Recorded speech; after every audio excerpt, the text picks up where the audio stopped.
Bonjour les amis, voilà, je tenais à faire cette vidéo en français pour que les enfants d'Afrique puissent comprendre, que les personnes sensées qui s'intéressent à ce qui se passe en Afrique et particulièrement au Congo puissent savoir que nous sommes nombreux, n'en déplaise aux flatteurs, n'en déplaise à ceux qui ont leur place à la mangeoire. Je voulais vous informer que nous sommes nombreux à avoir été indignés par les images ubuesques, grotesques, burlesques, ridicules qui ont circulé sur les réseaux sociaux montrant Macron en train de prendre un verre, en train de prendre un godet, en train de prendre une bière à la bouteille à Bandai, qui, entre parenthèses, est une commune insalubre. Voilà, on va le dire comme ça. Je suis choquée que le chef de l'État ait autorisé cela. Je ne suis pas choquée que Macron puisse venir parce que Macron est la France est un membre permanent du Conseil de sécurité de l'ONU. Donc, c'est tout à fait normal qu'il vienne dans un pays attaqué comme le nôtre, qu'il fasse le constat, d'ailleurs le constat, du non-respect des nombreux accords de paix que le M23 ne respecte pas. Donc, ça, c'est déjà une chose, qu'ils viennent pour ça. Qu'ils viennent pour ces histoires d'arbres-là, ça, c'est voilà, des histoires, comme on dit, à dormir debout. Mais que le chef d'État autorise, qu'on le fasse sortir et qu'on aille lui montrer des Congolais en fait, des Congolais ivres, des Congolais sales. Ça, c'est inacceptable.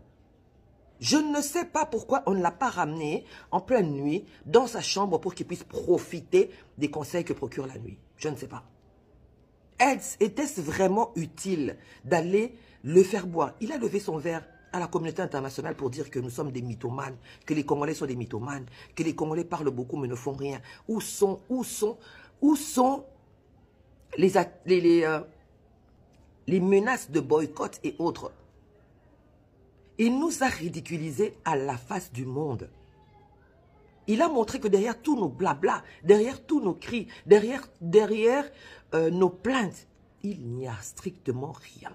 Il n'y a que des gens assoiffés, affamés.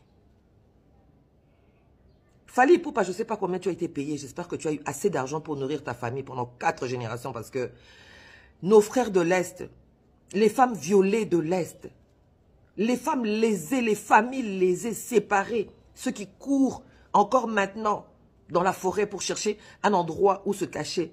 J'espère que tu saches que ces gens-là ne vont pas oublier ce que tu as fait. Sache que ces gens ne vont pas oublier ce que tu as fait. Oui, tu aimes dire que toi, tu es un musicien de machin et tout ça, que tu n'es pas un activiste. Mes frères, ce que tu as fait là, je ne sais pas. Je ne sais pas. Les gens vont te mentir pour dire que voilà, aigle, ou que tu as fait quelque chose d'extraordinaire. Tu as juste fait ce que les négriers faisaient à l'époque. Tu as juste fait ce que les nègres de salon faisaient à l'époque. Tu nous as juste ramené, nous qui réfléchissons à l'époque de l'esclavagisme, de l'esclavage, de la vente des Noirs. Tu nous as ramenés là. J'entends beaucoup de gens dire oui, le chef de l'État a remis Macron à sa place en parlant du paternalisme français. Mais il n'y a jamais eu de paternalisme. Vous êtes malade ou quoi? Mais c'est le propre même de l'impérialisme. C'est le propre même de la domination occidentale. C'est le propre même de l'expansionnisme. Il n'y a jamais eu de paternalisme entre la France et l'Afrique. Il y a juste de la dictature psychologique. Et nous nous battons pour en sortir. Et vous ramenez nos enfants encore à ça. C'est ça que je voulais vous dire. Qu'il y a beaucoup de gens, mes frères africains, vous allez voir ces vidéos. N'ayez crainte. C'était juste un petit groupe de personnes qui étaient là pour montrer que voilà, Macron est le bienvenu encore. Par rapport à leurs contrats, à leurs agendas cachés, c'était juste pour montrer ça. Mais la plupart des Congolais, la majorité des Congolais, surtout ceux qui réfléchissent, ont été indignés et sont totalement contre cela. Ils n'avaient pas à le faire d'abord. Ils n'avaient pas accepté de le faire parce qu'ils n'accepteraient pas d'aller prendre un verre en Ukraine. Peuple congolais,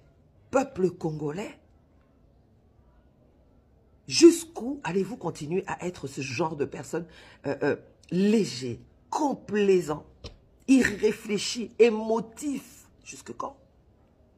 Jusque quand? Vous ne méritez pas, nous ne méritons pas ce pays.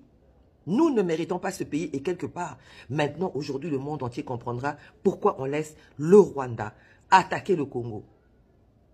Parce que quelque part, ils feraient peut-être mieux que nous. S'ils avaient une partie du Congo, ils feraient peut-être mieux que nous. Sûrement mieux que nous. Je suis une femme indignée, une mère indignée. Je doute de ce pays. Je doute des autorités de ce pays. Plus que jamais, j'ai honte. Plus que jamais, j'ai peur. Parce que cette attitude que les autorités ont vis-à-vis de la souffrance du peuple devient vraiment effrayante. Elle devient vraiment effrayante. Et s'il y a des flatteurs qui refusent de le dire parce qu'ils ont peur de rater des postes ou quoi que ce soit, je le dis. Moi, je le dis. C'est honteux. En tout cas, c'est honteux pour l'Afrique. On a humilié l'Afrique. Voilà. Merci.